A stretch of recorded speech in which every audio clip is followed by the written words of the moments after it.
Dalam usaha pembesaran ikan nila, terkadang pembudidaya sering mengalami kematian bibit ikan yang mengakibatkan kerugian. Sebenarnya, ikan nila memiliki kemampuan daya tahan tubuh yang cukup kuat dari gangguan hama maupun penyakit. Namun, karena ukurannya yang masih kecil sehingga bibit ikan nila ini masih sangat rentan dan mudah stres yang akhirnya mengakibatkan kematian. Ada beberapa faktor yang dapat mengakibatkan kematian pada bibit ikan nila. Di samping itu hal yang harus diperhatikan salah satunya ketika membeli bibit ikan nila, hendaknya harus benar-benar dipastikan bahwa bibit ikan nila tersebut benar-benar terjamin mutu dan kualitasnya. Itulah pentingnya setiap pembudidaya ikan memiliki pengetahuan dan keterampilan yang cukup terutama dalam bisnis perikanan ini.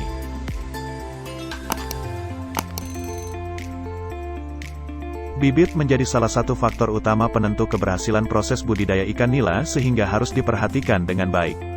Kondisi bibit yang cepat dan mudah mati menjadi keadaan yang tentunya dapat menyebabkan kerugian dalam proses budidaya yang harus diketahui penyebabnya. Kali ini kita akan mengulas mengenai beberapa tips yang dapat digunakan bagi pembudidaya ikan nila tentang cara merawat bibit ikan nila agar tidak mati.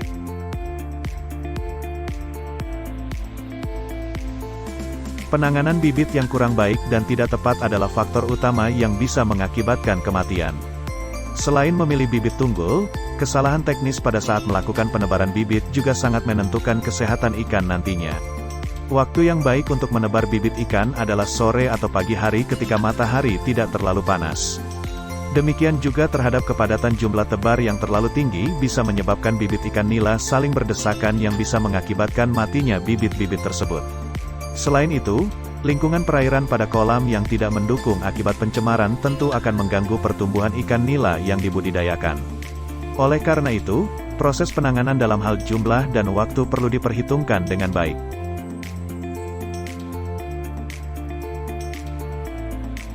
Pengaturan kolam ini menjadi sangat penting karena jika tidak diberikan perlakuan khusus maka dapat dipastikan benih ikan nila akan mati mulai dari hari ketiga dan seterusnya. Kolam yang tidak diberi perlakuan khusus dapat menyebabkan ikan stres, mudah terkena penyakit, dan akhirnya mati. Jika sobat menggunakan kolam baru baik itu kolam terpal atau beton, perlu ada perlakuan khusus diantaranya ialah pencucian kolam dengan menggunakan deterjen. Cuci kolam sampai benar-benar bersih dan diendapkan 1 hari, kemudian keesokan harinya dikuras. Setelah itu cuci lagi semua bagian baik dasar dan dinding kolam agar bau kimia pada terpal dan uap pada kolam beton hilang lalu diendapkan selama sekitar 1 minggu. Selanjutnya kuras air dan masukkan air baru setinggi kurang lebih 60 cm. Taburi dengan 2 sendok makan garam grosok tiap meter kubik kolam. Garam grosok ini digunakan untuk membunuh jamur dan bakteri yang ada pada air kolam.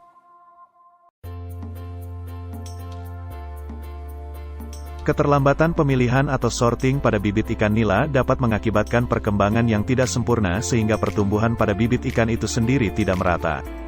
Dengan kata lain, ada yang tumbuh besar dengan pesat, tapi ada juga yang terlambat sehingga berukuran lebih kecil. Bahkan, pertumbuhan ikan tidak bisa seimbang. Ikan yang lebih besar biasanya cenderung akan mendominasi makanan, sedangkan pada ikan yang lebih kecil tersisih. Hal ini mengakibatkan persaingan sehingga perbedaan ukuran semakin tinggi. Bibit-bibit ikan nila yang kecil ini jika tidak bertahan maka akan mengalami stres dan akhirnya mati.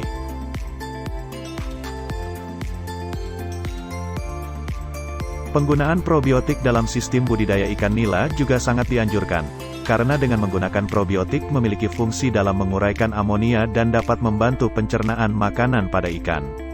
Dalam usaha perikanan, terutama pada pembesaran bibit ikan nila dengan kepadatan tinggi, kotoran ikan akan menumpuk dan menjadi racun bagi pertumbuhan dan kesehatan ikan itu sendiri. Oleh karena itu, dengan kita memberikan probiotik baik pada campuran pakan atau kolam sangat dianjurkan bagi pembudidaya ikan. Probiotik ini sendiri saat ini sudah banyak dijual di toko-toko pertanian dan peternakan.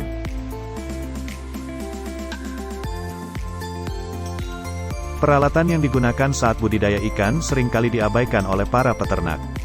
Padahal, peralatan ini cukup berpengaruh terutama saat ikan masih berupa bibit berukuran kecil. Penggunaan alat penangkap atau jaring misalnya, jika menggunakan yang terlalu kasar akan membuat luka pada ikan yang mengakibatkan infeksi sehingga bisa mengakibatkan kematian. Untuk itu apabila sobat menggunakan alat tangkap seperti serok, sebaiknya sobat pilih yang ukurannya pas dengan tekstur lembut dan halus agar tidak melukai ikan yang ditangkap. Hal ini sangat sering terjadi terutama pada saat pembelian bibit ikan di mana ikan sering berpindah tempat.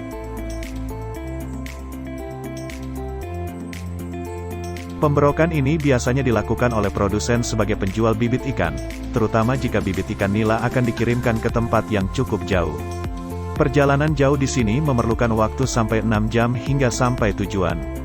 Pemberokan artinya bibit ikan nila dipuasakan terlebih dahulu sebelum dilakukan pengiriman. Adapun tujuannya adalah agar kotoran dan sisa-sisa pakan pada tubuh ikan tersebut tidak mengganggu pada saat pengiriman. Jika saat pengiriman terdapat banyak kotoran yang keluar dari tubuh ikan tersebut, maka dapat berpengaruh terhadap gangguan kesehatan dan mengakibatkan kematian. Hal lain yang vital ialah kapasitas oksigen. Untuk pengiriman benih ikan yang cukup jauh, pemberian oksigen harus cukup dan pastikan plastik atau wadah pembungkus benih harus diikat sekuat mungkin agar kandungan oksigen yang ada di dalamnya tidak keluar.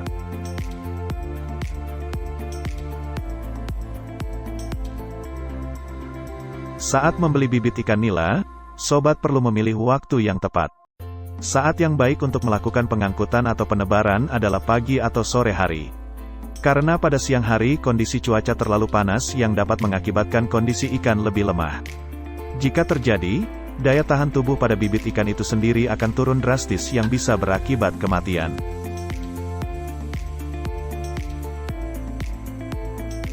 Perlu diingat bahwa apapun yang berlebihan itu tidak baik. Begitu juga dengan pemberian pakan pada ikan nila, sebaiknya jangan berlebihan. Pemberian pakan bibit ikan nila sebaiknya dilakukan 2 kali sehari saja.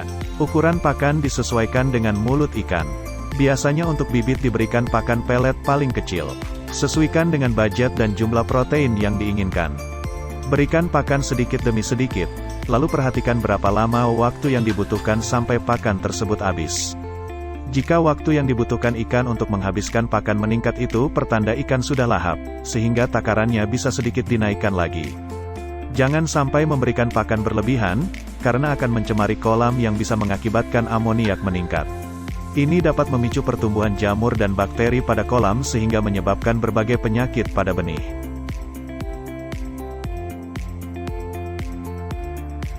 Seperti halnya manusia, vaksinasi perlu dilakukan untuk menghindari ikan nila terserang penyakit.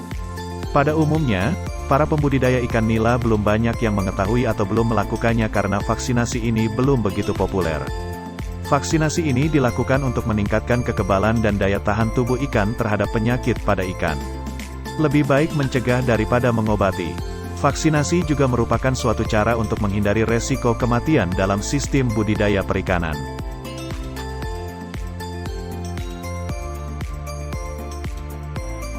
Itulah beberapa penjelasan mengenai cara merawat bibit ikan nila agar tidak mati yang perlu diperhatikan beserta cara untuk mencegahnya.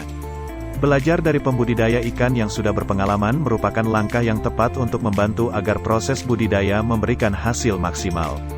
Terima kasih dan semoga bermanfaat.